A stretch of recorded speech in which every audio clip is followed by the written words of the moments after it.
Puji Tuhan, Shalom, terima kasih Tuhan. Jemaat yang diberkati Tuhan, kita bertemu kembali dalam sebuah program yang sama pada saat hari ini di dalam sebuah renungan firman Tuhan. Saudara, kebenaran firman Tuhan saya ambil di dalam Lukas 15 ayat 11 tentang perumpamaan anak yang hilang, saudara ya. Demikian bunyi kebenaran firman Tuhan. Yesus berkata lagi, ada seorang mempunyai dua orang, maksud kami, ada seorang mempunyai dua anak laki-laki. Kata yang bungsu kepada ayahnya, Bapa, berikanlah kepadaku bagian harta milik kita yang menjadi hakku.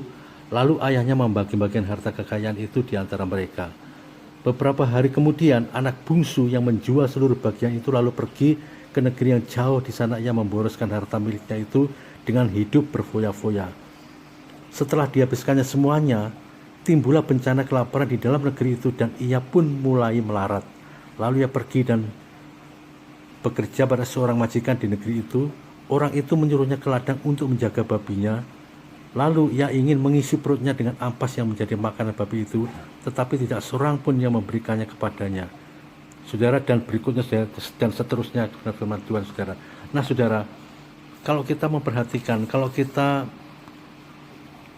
seringkali mendengar kebenaran firman Tuhan ini, yang menjadi satu pokok di dalam permasalahan, saudara, itu menjurus ya, itu tertuju kepada seorang anak bungsu, saudara ya. Seorang anak bungsu, mereka yang kalau saya boleh katakan mereka hidup yang maunya sendiri, dalam arti saudara, dia memisahkan dari kehidupan keluarganya pada waktu itu, bahkan dia meminta hartanya, bagian daripada warisannya kepada bapaknya. Kemudian warisannya setelah diterima, kemudian mereka untuk berfoya-foya pergi dari tempatnya itu, pergi ke tempat jauh berfoya-foya dan menghabiskan harta itu. Dan dikatakan setelah habis, saudara, timbullah satu kemelaratan di dalam dirinya. Kemudian sampai dia tuh bekerja dalam satu tempat, sampai makannya pun juga susah, saudara. Timbul satu permasalahan besar di dalam keadaan anak bungsu itu, yaitu melarat, tidak bisa makan. Kemudian ketika dia lapar, saudara, sampai ampas babi yang untuk makan babi pun dia tuh ingin untuk makan itu, saudara. Itu membuktikan betapa kemelaratannya, saudara, betapa sengsaranya anak bungsu pada waktu itu. Saudara, menjadikan satu pembelajaran bagi kita, saudara ya. Dan seringkali, saudara ya, kebenaran firman Tuhan ini kita mengatakan, saudara ya, kita menjudge ya, bahkan kita mengartikan, saudara, anak bungsu ini adalah bagian daripada anak yang terhilang. Anak yang terhilang. Memang betul, saudara, kebenaran firman Tuhan itu adalah membuktikan anak bungsu adalah anak yang terhilang. Mereka keluar daripada rancangan Bapa, mereka keluar daripada istilahnya tuh keberadaan kasih karunia Bapa, dan mereka memisahkan diri untuk hidup maunya sendiri, dan akhirnya saudara berdosa di dalam semuanya itu. Itu, saudara, yang menjadikan satu pengertian dari setiap kita, saudara. Tetapi kalau kita mau mengkaji lebih dalam lagi kebenaran firman Tuhan ini, saudara, kira-kira mana yang lebih terhilang antara anak bungsu dan anak sulung, saudara? Ya, kalau seberapa banyak kita mendengar, saudara, si bungsu itu adalah anak yang terhilang. Kita sudah terkonsep seperti itu. Bahkan paradigma, mungkin bapak ibu paradigmanya masih seperti itu. Anak bungsu adalah anak yang terhilang, anak yang terlepas daripada kasih karunia, bahkan anak yang sudah tidak dapat bagian daripada kerajaan surga. Dan itu pemikiran kita yang dulu-dulunya. Tetapi pada saat hari ini, mari kita belajar, saudara ya. Dan itulah yang luar biasa, saudara. Kebenaran firman Tuhan, kalau kita minta hikmat daripada Tuhan, pimpinan Tuhan, dan ketika kita mendengar, kalau kita membaca kebenaran firman Tuhan secara keseluruhan, secara perlahan-lahan, kemudian, saudara, kita minta hikmat daripada Tuhan, maka ada satu bagian daripada hikmat Tuhan itu yang membuka pola pikir kita, saudara. Saudara, kebenaran firman Tuhan tidak salah, saudara ya. Dikatakan bahwa anak yang terbungsu adalah anak yang terhilang. Tetapi, saudara, kalau kita boleh melihat kebenaran firman Tuhan ya secara keseluruhan, saya akan membacakan kebenaran firman Tuhan ini, saudara ya. Dikatakan mulai ayat 18, saudara ya. Ayat 17, saudara. Lalu ia menyadari keadaannya, katanya, betapa banyaknya orang upahan Bapakku yang berlimpah-limpah makanannya, tetapi aku di sini mati kelaparan. Perhatikan, saudara ya. Dan kenyataan, saudara, si anak bungsu pada waktu itu ketika dia ada masalah, ada problem yang sedang dihadapi, yaitu kelaparan ya. Hartanya sudah habis, ketika dia bekerja pada satu tempat, dan sampai makan pun dia tidak bisa makan, saudara. Dikatakan kemudian pola pikirnya menjadi berubah, saudara. Yang dulu dia pola pikir pemikiran dia secara pribadi, pokoknya aku, dan lain sebagainya. Tetapi pada waktu dia mengalami seperti itu, ayat 17 mengatakan, lalu ia menyadari, ini membuktikan, saudara, si anak bungsu itu saudara, si anak bungsu yang katanya terhilang itu saudara, mereka mulai menyadari bagaimana keadaan mereka saudara. Kemudian katanya betapa banyaknya orang upan Bapakku yang berlimpah-limpah makanannya, tetapi aku di sini mati kelaparan. Saudara, itu membuktikan saudara, ketika si bungsu ya di dalam masalah, di dalam problem yang dia hadapi, di dalam keadaan dosa yang mereka lakukan, di dalam tanda petik dia berdosa ya di hadapan Bapa pada waktu itu, karena dia sudah menghabiskan harta, kemudian hidup berfoya-foya, bahkan Alkitab juga mencatat dia menghabiskan uang itu pada pelacur-pelacur dan sebagainya saudara. Dikatakan dan pemikirannya itu mulai berubah ketika dia terhimpit dalam kesesakan dan sebagainya. Dikatakan ayat 17, dikatakan orang upan Bapakku yang berlimpah makanannya, tetapi aku di sini mati kelaparan. Kemudian ayat 18 katakan, aku akan bangkit dan pergi kepada Bapakku dan berkata kepadanya, Bapa, aku telah berdosa terhadap surga dan terhadap Bapa. Saudara, keberadaan anak bungsu pada waktu itu dia memang terhilang. Tetapi satu hal yang dia lakukan saudara, dia mengalami satu pertobatan di dalam dirinya dan dia mengaku segala kesalahannya. Dikatakan, aku akan bangkit dan pergi kepada Bapakku. Ini membuktikan saudara ya, ada satu sikap yang dia lakukan saudara, di dalam keberadaan dia yang sudah berdosa, dan dikatakan, Bapak, aku telah berdosa terhadap surga terhadap Bapa. Dan pemikiran yang ada dalam dia, ya, kesalahan yang pernah dia lakukan saudara, itu saudara, maka ada satu niat, ada satu pertobatan yang dia lakukan, kemudian ada satu tekad ya untuk pergi kepada Bapaknya dan minta ampun saudara. Ya, aku akan bangkit dan kepada Bapakku dan berkata kepada Bapa, aku telah berdosa terhadap surga dan terhadap Bapa, aku tidak layak disebutkan sebagai anak Bapa. Jadilah aku sebagai salah seorang upahan Bapa.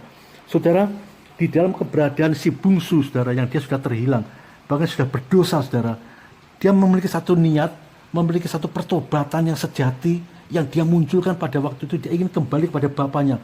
Kembali kepada Bapaknya itu membuktikan ada satu pertobatan, kembali pada satu kehidupan semula saudara, yang dulunya dia ada satu keberadaan di dalam satu kehidupan Bapa pada waktu itu saudara. Ketika dia memisah akhirnya dia terhilang dan dia mau kembali lagi kepada Bapaknya saudara.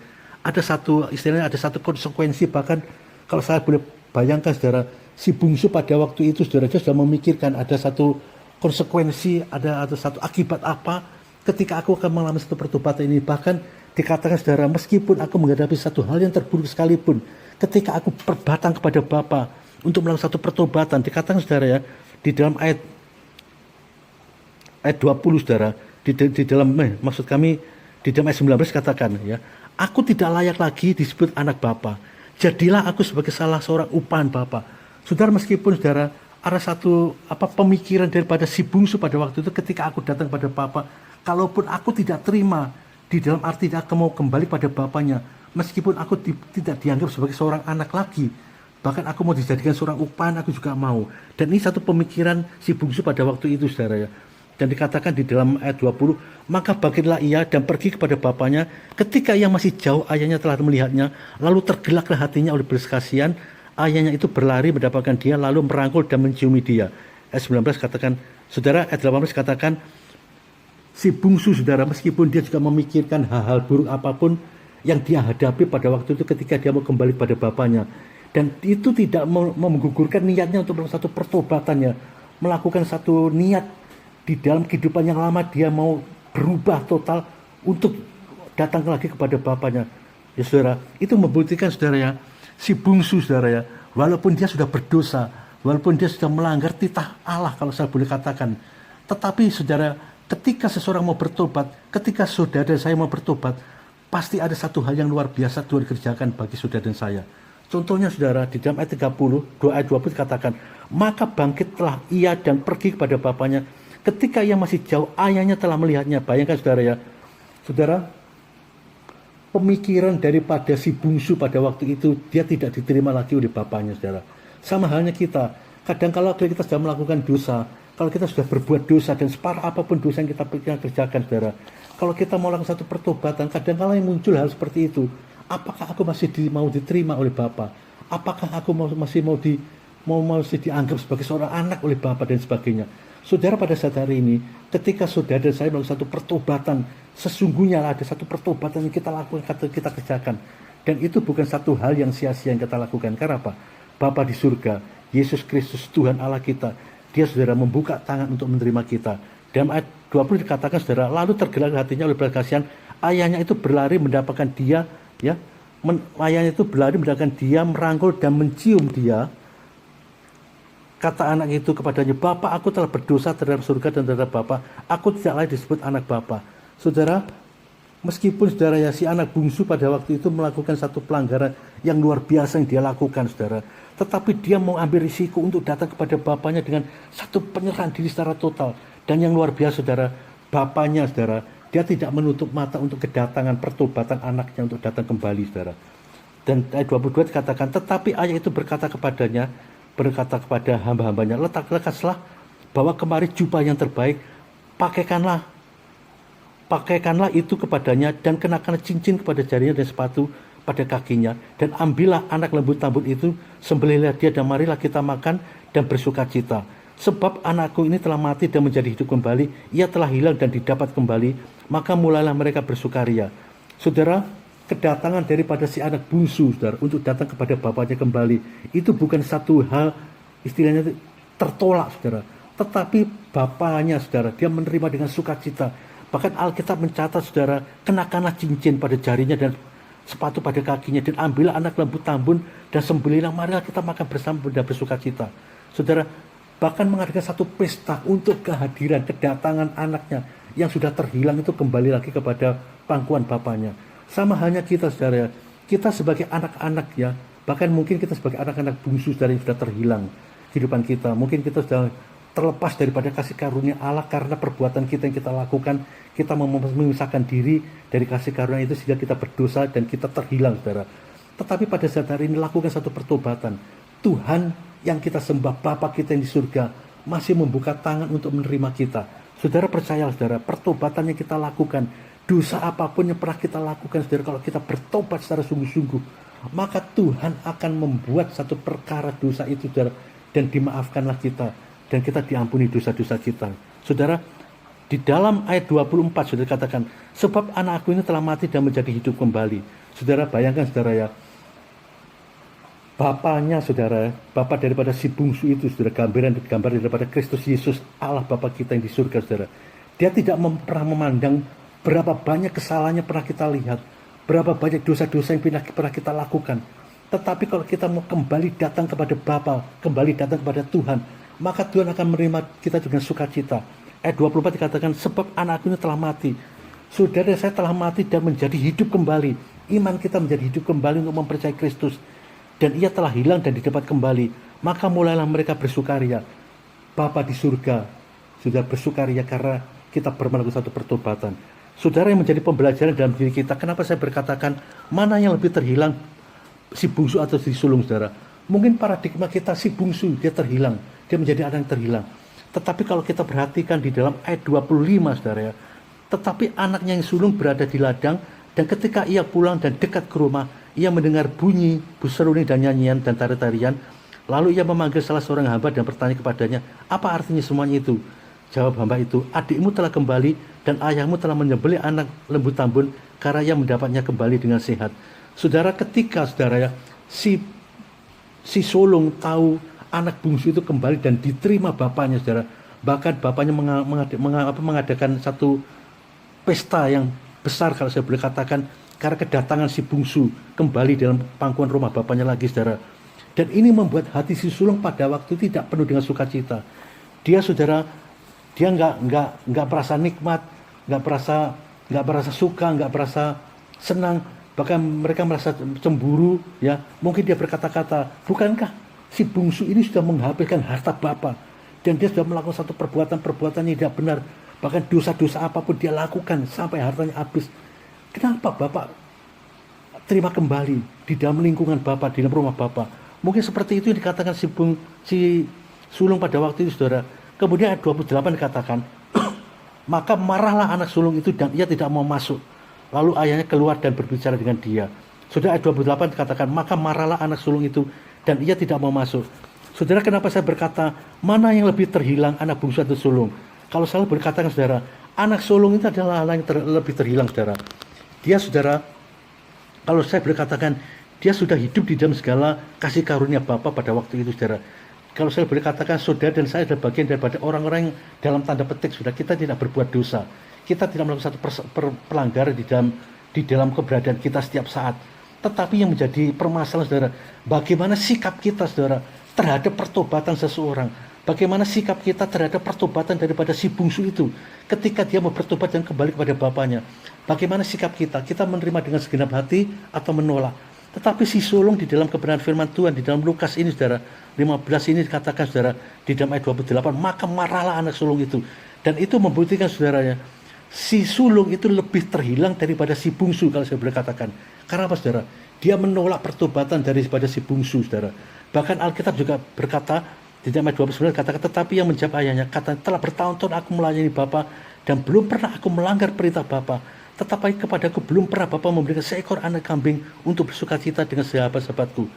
Saudara, kebenaran firman Tuhan ini membuktikan si anak sulung, meskipun dia tinggal di dalam lingkup keluarganya, bapaknya, saudara, tetapi dia tidak pernah merasa puas dengan apa yang ada, saudara. Dia mulai menuntut, bukankah, dan bukankah. Sama halnya kita, saudara, tanpa kita sadari, seringkali kita berbantah dengan Bapa kita yang di surga. Seringkali, saudara, kita tuh berbantah dengan sesungguhnya fasilitas apa yang kita terima ketika aku berada di dalam satu keluarga, dalam Bapa di surga, saudara. Saudara, kalau saya boleh katakan, saudara, kalau kita sebagai anak, saudara, ya, sesungguhnya kita juga memiliki satu hak untuk, istilahnya tuh, untuk menikmati, ya, keberadaan daripada harta Bapa kita, saudara, orang tua kita. Sama halnya kita, Alkitab mengatakan si sulung, saudara, sesungguhnya dia tidak harus berbantah dengan bapaknya, bukankah, tetapi padaku belum pernah memberikan seekor anak kambing, bersukacita dengan sahabat-sahabat dan sebagainya. Kemudian ayat 30 yang lebih parah lagi, saudara, tetapi baru saja datang anak bapa yang telah memboroskan harta kekayaan bapa bersama-sama dengan pelacur-pelacur. Saudara, mulai, saudara, ya, ada satu pembenaran yang dia munculkan. Ada rasa tak puas si sulung ini, saudara, terhadap bapaknya. Mereka itu sudah memboroskan hartanya pada pelacur-pelacur. Maka Bapa menyembelih anak lembu tambung itu untuk dia. Saudara, sama halnya kita, saudara, seringkali kita merasa perbuatan seperti itu. Saudara, mari pada saat hari ini, jangan kita tuh menjadi, saudara, si sulung tapi yang terhilang. Bukan si bungsu yang terhilang, si sulung yang terhilang. Saudara, kebenaran ini tegas, saudara. Kata ayahnya kepadanya, anakku, engkau telah bersama-sama dengan aku, dan segala kepunyaanku adalah kepunyaanmu. Ini membuktikan, saudara, di mana kita berada. Kalau kita berada dalam lingkup keluarga, ada ayah di situ, maka harta daripada ayah itu juga bagian daripada yang kita bisa nikmati, saudara, bagian kita yang bisa rasakan, saudara. Ini jadi pada janji Allah. Dan dikatakan ayat 32, saudara, kita patut bersukacita dan bergembira karena adikmu telah mati dan menjadi hidup kembali. Ia terhilang dan didapat kembali. Saudara, si sulung, saudara, ketika bapaknya, ya, untuk mengundang, saudara, anaknya untuk masuk kembali dalam satu perjamuan, ketika anak si bungsu datang pada waktu itu, dia lebih menolak, saudara. Mereka tidak mau masuk ke dalam, saudara. Bahkan ada satu ungkapan, satu istilah itu, kalau saya boleh katakan, makian-makian yang disampaikan kepada ayah pada waktu itu, saudara. Saudara, mari, saudara, pada saat hari ini, janganlah pernah kita tuh menjadi si sulung, saudara, yang terhilang. Alkitab mencatat bahwa si bungsu adalah orang yang terhilang. Tetapi pada saat hari ini kita belajar, saudara. Mari, saudara, kita ambil bagian daripada kebenaran firman Tuhan yang kita respons ini. Jangan pernah kita tuh menjadi si sulung yang terhilang, saudara. Jangan pernah kita mengartikan kembali si anak bungsu adalah yang terhilang. Tetapi berapa banyak, saudara, kita melakukan satu hal yang sama ketika kita menjadi murid Kristus, menjadi orang yang percaya pada Tuhan. Kita tuh lebih terpaku pada si sulung, saudara, yang tidak menyadari sesungguhnya dia itu terhilang daripada si bungsu, saudara. Dia memang adalah terhilang, tetapi dia melakukan satu pertobatan, dan pertobatan itu yang menjadikan kehidupan dia itu kembali diterima pada bapaknya, sehingga dia tidak terhilang lagi. Tetapi kalau kita tetap mempertahankan prinsip kita sebagai orang yang benar, yang kita anggap benar, kita membenarkan diri dengan sikap kita, ya, dengan pikir kita, membenarkan diri, saudara. Kemudian kita menganggap kita itu benar. Tetapi, saudara, kalau kita tidak melakukan satu pertobatan, maka saudara lebih parah daripada si bungsu yang terhilang itu, daripada si sulung tidak terhilang. Karena apa, saudara? Kita tidak bertobat dengan dosa-dosa kita, tetapi berbahagialah si bungsu, saudara, ketika dia melakukan satu pelanggaran, ketika dia bersalah di hadapan Bapa dan berdosa dengan apa yang dia lakukan. tetapi dia cepat-cepat mendapat satu pertobatan. Dan itulah satu hal yang dipandang Bapa sebagai satu kebenaran, sehingga dia masuk kembali dalam satu kasih karunia Tuhan, kasih karunia Bapa di surga, sehingga saudara, dia dibenarkan oleh Tuhan. Sama halnya kita, saudara, jangan pernah kita mempertahankan prinsip kita, wah aku kan benar, aku kan tidak salah, orang itu salah. Belum tentu, saudara, apa yang kita munculkan dalam pikiran kita itu adalah satu kebenaran di hadapan Bapa di surga. Tetapi mari, saudara, kita lakukan satu pertobatan setiap saat dengan segala pelanggaran kita. Jangan pernah kita menjudge seseorang, saudara. Orang itu gak berdosa. Jangan pernah kita menjudge keluarga kita. Jangan kita tuh pernah menjudge dan anak kita, istri kita, suami kita, dan siapapun, saudara, di antara kita. Tetapi mari, saudara, bawa semuanya itu kepada satu kasih karunia Tuhan, satu pengadilan Tuhan. Biar Tuhan sendiri yang mengadili semuanya itu. Yang harus kita lakukan, saudara. Lakukan pertobatan setiap saat. Supaya apa, saudara? Kita bukan menjadi si sulung yang terhilang. Tetapi, saudara, mari kita menjadi si bungsu. Meskipun yang terhilang, dia melakukan satu pertobatan. Sehingga tidak terhilang lagi. Puji Tuhan, saudara. Kiranya renungan firman Tuhan pada malam hari ini memberikan satu pembelajaran bagi setiap kita, saudara. Lakukan pertobatan setiap saat, saudara. Jangan pernah kita menjadi seorang si sulung yang tidak pernah bertobat sehingga kita terhilang dan tidak dapat kasih karunia Allah kembali. Puji Tuhan, Tuhan Yesus memberkati kita semua. Shalom.